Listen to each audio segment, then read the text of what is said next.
Well, the flu vaccine is very effective at protecting you from influenza.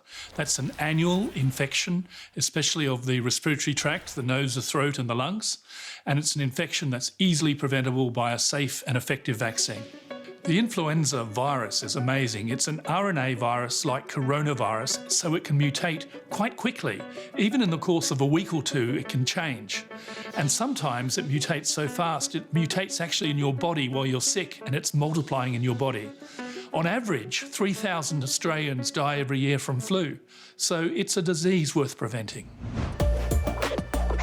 Because your immunity varies from year to year, it actually wanes, it drops off, and because the virus itself changes, because it mutates, we give a new vaccine every year. Generally, we get between 50 and 70% protection against influenza from influenza vaccination. The vaccine actually covers 4 strains, and each of those can vary year on year, and so each can be altered and updated every year. We have Australian manufacturers and international manufacturers as well, all of them doing a fantastic job. They produce and have done for many decades flu vaccination in Melbourne.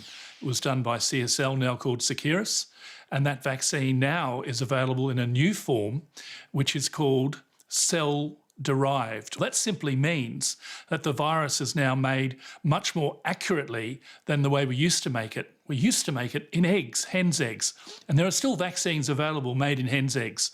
But what happens when it's made in a hen's egg is that the virus can mutate. It can change its spots, and it can be slightly different from what you intend it to be in the vaccine.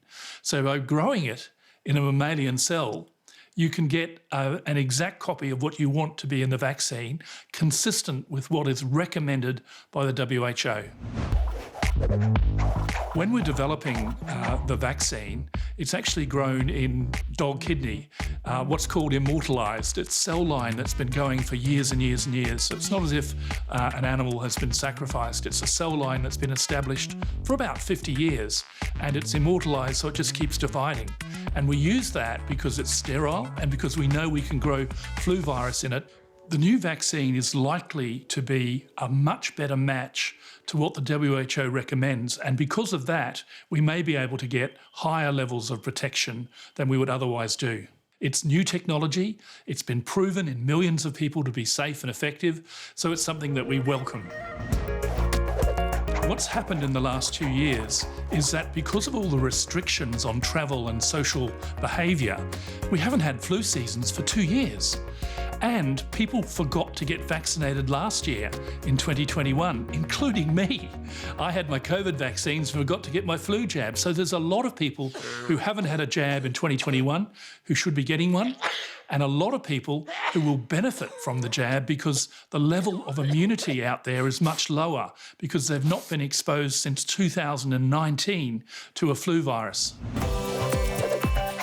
The borders have opened up already. People are coming into Australia from the Northern Hemisphere where they've caught flu, and they're bringing flu back to Australia as we speak. So we will see at least, I believe, a moderate season this year in 2022 because there's a lack of immunity in the community and because flu is being brought back in on planes left, right and centre. A large proportion of the population are actually indicated for free to have a flu vaccine. That includes children under 5, Indigenous Australians, pregnant women, people aged 65 and over, and people with a chronic medical problem. All of them can go to a GP or a pharmacist and get a free jab. People in between who want to make sure they don't lose more time from work can get vaccinated at a fairly low cost from a pharmacy or a GP, and it's worthwhile having whether you're a well or an unwell person.